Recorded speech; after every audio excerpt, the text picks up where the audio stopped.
నమస్తే.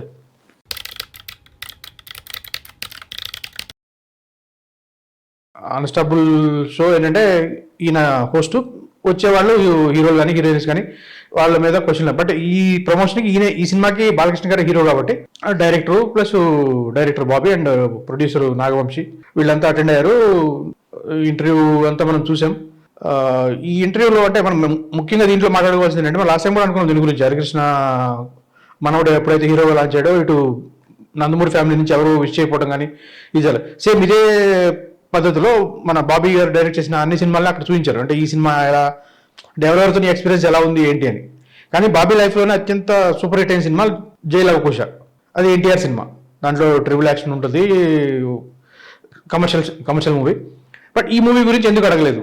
ఒక డైరెక్టర్ తన కెరియర్లోని బిగ్గెస్ట్ హిట్ అయిన మూవీ గురించి ఎందుకు అడగలేదు? సరే, ఈ ఇంటర్వ్యూ బయటకు వచ్చిన తర్వాత నాగవంశీ ఒక ట్వీట్ పెట్టారు. అట్లా అడగకపోవడం అనేది చాలా యాదృచ్ఛికంగా జరిగింది, అదేదో కావాలని చేసినట్టు కాదుగా అన్నట్టు ఏదో ఆయన సంథింగ్ ఎక్స్ప్లెయిన్ చేయడానికి ట్రై చేశాడు. ఆయన ఎందుకు ఎక్స్ప్లెయిన్ ఇచ్చారు? అసలు ఎవరు అడిగారని? మీరు ఎన్టీఆర్ గురించి మాట్లాడుకోలేదని ఎవరైనా అడిగారు? ఆయన అడగలేదు కదా, ఎందుకు మాట్లాడారు? ఇది అంటే చాలా రోజుల నుంచి అవాయిడ్ చేస్తూ వస్తున్నారు. అంతకుముందు చాలా ఇన్సిడెంట్లు చూసాము. ఇప్పుడు గవర్నమెంట్లోకి వచ్చిన తర్వాత ఇంకా ఎక్కువ. ఇప్పుడు ఎలక్షన్ ముందంటే ఎట్లా ఉందంటే జూనియర్ ఎన్టీఆర్ వస్తేనే పార్టీ స్ట్రాంగ్ అవుతుంది అన్నట్టుగా మాట్లాడారు. వన్స్ ఇప్పుడు గెలిచేశారు కాబట్టి అసలు పార్టీ సైడ్ నుంచి కానీ ఎవరు ఎన్టీఆర్ గురించి కానీ ఎన్టీఆర్ పార్టీలో రావాలని కానీ లేకపోతే ఎన్టీఆర్ని వీళ్ళు అడాప్ట్ చేసుకోవాలని కానీ ఇవన్నీ ఎక్కడ కనపడింది అయితే లేదు. మనం లాస్ట్ టైం తారకరత్న చనిపోయినప్పుడు కానీ తర్వాత వరుస ఇన్సిడెంట్లు జరుగుతూనే ఉన్నాయి. మనం ఎవ్రీ టైం మాట్లాడుతూనే ఉన్నాం. దట్టు అదొక ప్రమోషనల్ యాక్టివిటీ సంబంధించిన ఒక ఇంటర్వ్యూ, ఒక ఓటీటీ ప్లాట్ఫామ్ మీద. అటువంటి ప్లాట్ఫామ్ మీద కూడా మనం ఎన్టీఆర్ ఫోటో చూపించలేకపోతున్నాం అంటే వాళ్ళు అది అభద్రత అనుకోవాలా, లేకపోతే ఎన్టీఆర్ని అవాయిడ్ చేశారనుకోవాలా, లేకపోతే ఏంటనేది మనకు తెలియని విషయం. అఫ్ కోర్స్ ఆయనకి ఇష్టం లేకపోవచ్చు, కానీ మనకి ఇష్టం ఉన్న పనులే చేయం కదా ప్రతిరోజు, కొన్ని చేయాల్సి వస్తుంది. మనం ఒక హోస్ట్గా ఉన్నాం, జస్ట్ ఆ ఎన్టీఆర్కి సరే ఆ డైరెక్టర్కి ఎన్టీఆర్తో ఎటువంటి ఉంది అనే విషయం 2 నిమిషాలు మాట్లాడేవాడు. దానివల్ల మీ ఇమేజ్ ఏమి డ్యామేజ్ కాదు, ఎన్టీఆర్కి ఏమి మైలేజ్ రాదు. బట్ ఇటువంటి చిన్న చిన్న విషయాలను కూడా ఎందుకు అవాయిడ్ చేస్తున్నారు అనేది తెలియదు.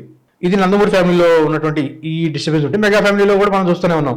అల్లు అర్జున్ని వాళ్ళు ఏ విధంగా అవాయిడ్ చేస్తున్నారు, లేకపోతే అల్లు అర్జున్ వీళ్ళు ఏ విధంగా అవాయిడ్ చేస్తున్నారు అనేది అదొక అంటే లోపల చాలా జరుగుతుంటే మనకు బయటకు తెలియదు. బయట తెలిసినప్పుడు వాటి గురించి మాట్లాడుకుంటూ ఉంటాం. బట్ ఇది ఈ షోలో పర్టికులర్గా ఈ కేసు మాత్రం డెఫినెట్గా మనం దీన్ని ఖండించడం కాదులే, మన అభిప్రాయం మనం చెప్తున్నాం. అది వాళ్ళ ఇష్టం. డెఫినెట్గా అల్టిమేట్గా షో చేసేది ఆహా వాళ్ళు, దాని రైటర్స్ అంతా ఉంటారు సపరేట్గా. వాళ్ళే దాంట్లో బాలకృష్ణకి నచ్చిన క్వశ్చన్ ఏమో సరే తీసేస్తారని బాలకృష్ణ ఇష్టం. బాలకృష్ణ ఎందుకు మాట్లాడలేదంటే దాని గురించి అవాయిడ్ క్వశ్చన్ కాదు, బట్ అవాయిడ్ చేయడం అయితే జరుగుతుంది దట్ పర్టికులర్గా ఒక దీని మీద. ఆ తర్వాత ప్రమోషన్లో కూడా మనకి ఆంధ్రాలో ఇచ్చారు కానీ రేట్లు ఇక్కడ ఇంకా తెలియదు. టికెట్ రేట్లు వాటి ఎట్లా ఉంటాయి. 12వ తారీఖు ఏమో రిలీజ్ అవుతుంటుంది cinema. But cinema super hit అవ్వాలని కోరుకుందాం. Thank you.